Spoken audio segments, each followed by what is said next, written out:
Fala, meu confrade. Ô, confrade, nesse dia de hoje a gente vai estar gravando mais um episódio. Ô, confrade, o que você tem pra me falar aí da morte do Olavo de Carvalho que ocorreu aí esses dias aí e o legado que ele deixou aí? O que você tem pra me falar aí, meu confrade? Saudações, confrades, saudações preclaros confrades. Bom, alguns confrades próximos a mim pediram para gravar um vídeo falando sobre o Olavo de Carvalho.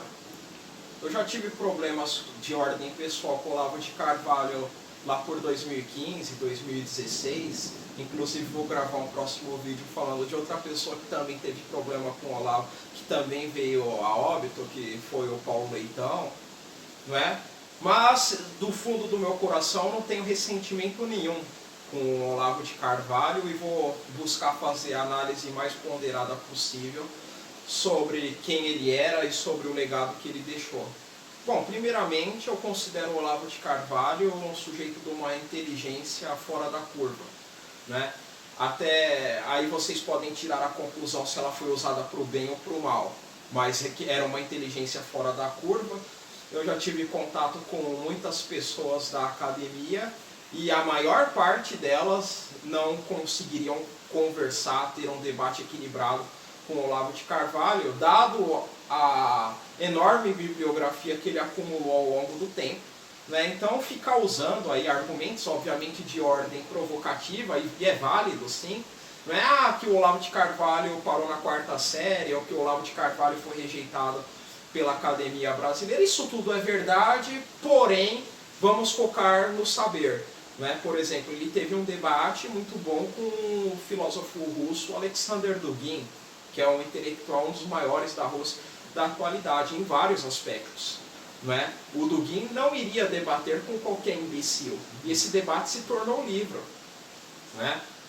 Ele teve contato com vários intelectuais, como por exemplo o professor José Monir Nasser, que é inclusive pouco falado no Brasil, acho que ele deveria ser falado mais, né? Tem uma grande contribuição, ele era amigo pessoal do Olavo de Carvalho. O Olavo de Carvalho conhecia muito bem a nova direita europeia.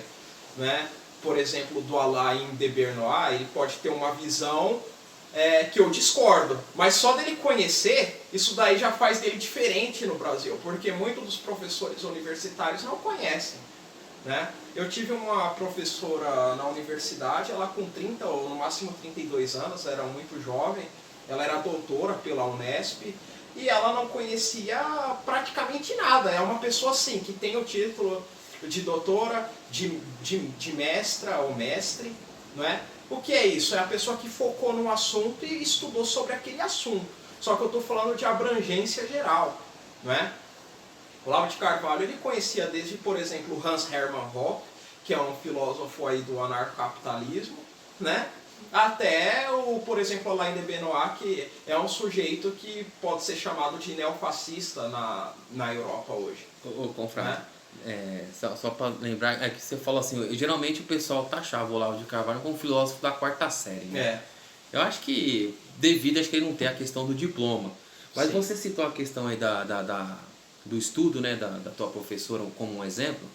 E é interessante o seguinte, o Olavo, por não ter frequentado uma faculdade nesse sentido, mas a bibliografia que ele leu é monstruosa nessa questão. Coisa que muitas vezes uma pessoa que vai frequentar esses cursos acadêmicos de hoje não vai ter. Não vai ter. Até porque não dá tempo. Não dá tempo, eu concordo. Mas assim, mas os autores que as escolas oferecem para o pessoal conhecer é o que todo mundo conhece, confrade. Agora, o Olavo ele tinha essa questão fora da curva porque ele lia autores que é fora da curva que o sistema oferece.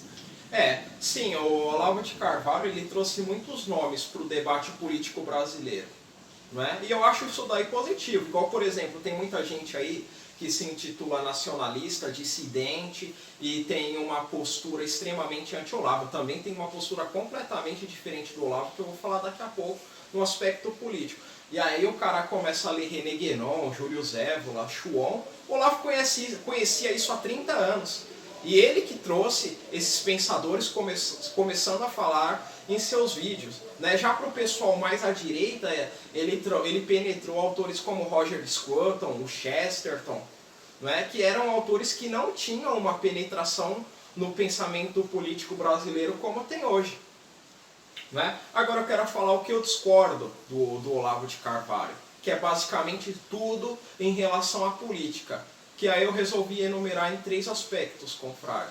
Que o primeiro é o quê? Por ele ser um sionista, um tremendo defensor do Estado de Israel, né? Por ele ser americanófilo, ele era um crítico do Brasil, talvez por ele não ter sido aceito, tanto no meio jornalístico quanto no meio acadêmico. Não é? Eu acho que ele tinha um pouco de mágoa disso. Então ele tinha um ressentimento também com o Brasil. E também a questão do liberalismo. Não é? Ele foi o cara que tentou conciliar o quê? Liberalismo e conservadorismo, algo que eu penso completamente oposto. Eu acho que são coisas completamente antagônicas, porque não é possível você ter liberalismo econômico e conservadorismo. O liberalismo ele é revolucionário. Não é? Igual a Revolução Francesa, ela foi feita por quem? Por liberais, por comerciantes, contra quem? Contra a nobreza daquele período. Não vou entrar nesse aspecto aqui. Aqui no Brasil também, você tinha a questão do Luzias e dos Saquaremas no Brasil Império. Uns eram liberais, outros conservadores. Né? Então você tentar conciliar liberalismo com conservadorismo não dá certo. Tanto que um dos maiores expoentes de governo conservador do mundo, a meu ver, é o Vladimir Putin, que rejeita o liberalismo econômico. Né? Enquanto que a União Europeia ela tem ali a zona de livre comércio da União Europeia e vem junto com ela todo aquele liberalismo moral que vem sendo implementado ano após ano. Então essa daí é a minha discordância com o Olavo de Carvalho. Eu tive ali um conflito com ele em 2015, 2016 de ordem pessoal. Queria mais também tirar uma onda, dar uma provocada porque ele caía na pilha. Não é? Mas, sem dúvida, era um sujeito muito inteligente que teve uma grande contribuição, inclusive para o mal. Não é? Porque os últimos anos o nome do Olavo de Carvalho ganhou muita relevância no debate político. Né? E ele acabou promovendo que o Bolsonaro é também um fenômeno olavista.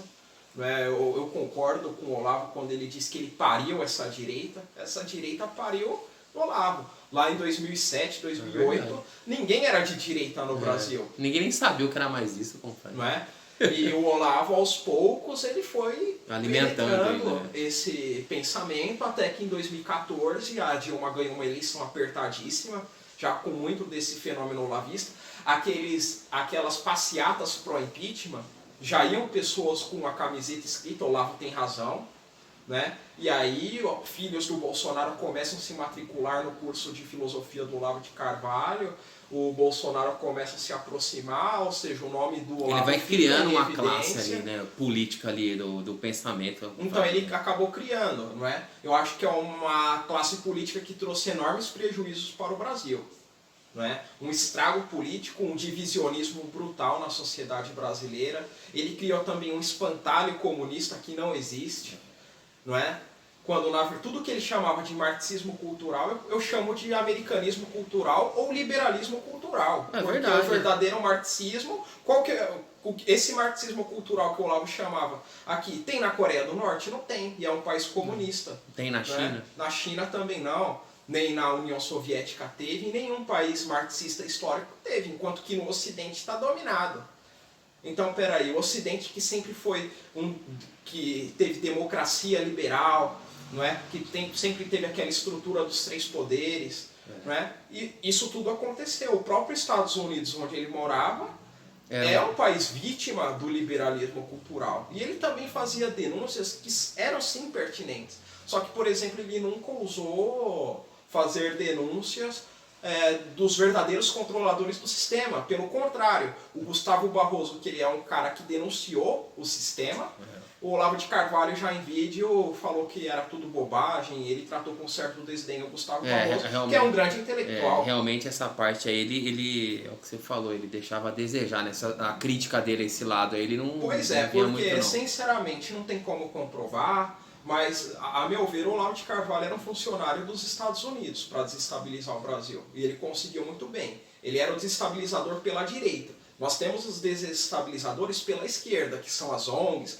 as fundações, os fundos que financiam bolsas de mestrado e doutorado, que tiram universitários daqui para ter bolsa lá fora e voltam com toda a carga ideológica. O Olavo é um desestabilizador pela direita, não é? Mas, sem dúvida, um dos melhores que os Estados Unidos provavelmente recrutou, né, para desestabilizar o Brasil. Ele conseguiu uma desestabilização que muitas fundações que gastam milhões não conseguiram. Eu confado, a influência dele nesse atual governo do Bolsonaro é tão grande que parece que tá tendo um racha aí, né? Porque você tem lá porque algumas pessoas que eram olavista convicto participou do governo Bolsonaro, que eram os irmãos Entraubes, né? Tinha o Ernesto Araújo. Então era o discurso totalmente alinhado ao do Olavo de Carvalho. Sim. E por outro lado, você tinha as alianças políticas que o Bolsonaro fez, que não compactuava com isso. Então você via ali que o Centrão também não compactuou com as ideias do Olavo. Teve até um conflito entre General Mourão e Olavo de Carvalho, anos atrás. Então, a grande questão é a seguinte, eu vou até entrar nessa parte para finalizar. O Olavo de Carvalho, o problema no Brasil não era o Olavo de Carvalho. O Olavo de Carvalho, a meu ver, é um cara que dá para você sentar, jantar com ele e trocar uma ideia da hora. Agora, a grande questão são os olavistas, não é? Porque qualquer coisa que você discorde ali, o olavismo ele virou uma espécie de seita, onde não aceita nenhum tipo de discordância. É verdade. O professor Olavo é tido como um deus. Tem inclusive Isso um médico. É verdade, confrade. Tem um médico imbecil do Rio de Janeiro que quer o processo de canonização do Olavo de Carvalho.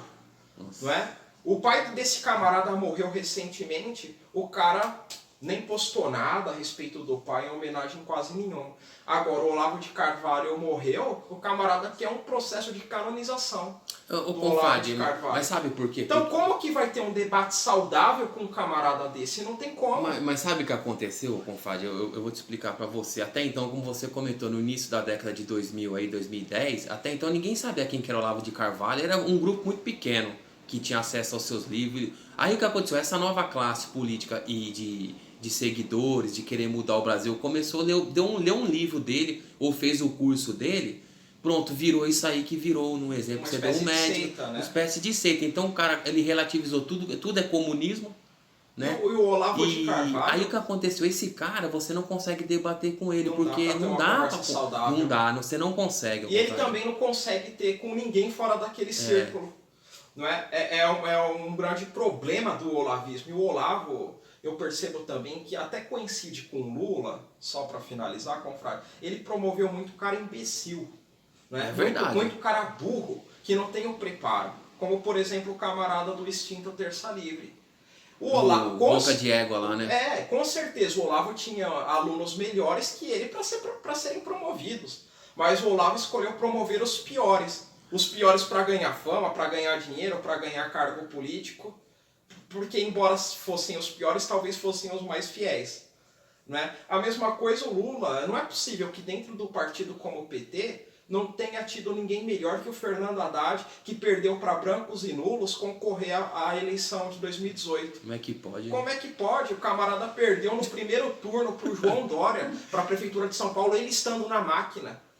Então eu vejo assim, por uma questão de ego, talvez tanto o Lula quanto o Olavo não promovam figuras que tenham potencial para que talvez não ofusquem a sua grandeza. Então eu falo assim, eu vou promover um imbecil ou um cara mal preparado.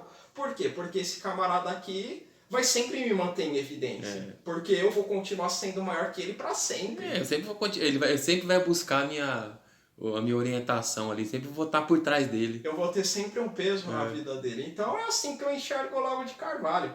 Um personagem caricato, né? Uma figura extremamente inteligente, mas que trabalhou contra os interesses nacionais. Tanto que nem no Brasil ele foi enterrado. Verdade, confrade. É basicamente isso, confrade. Um abraço e até mais. Um abraço.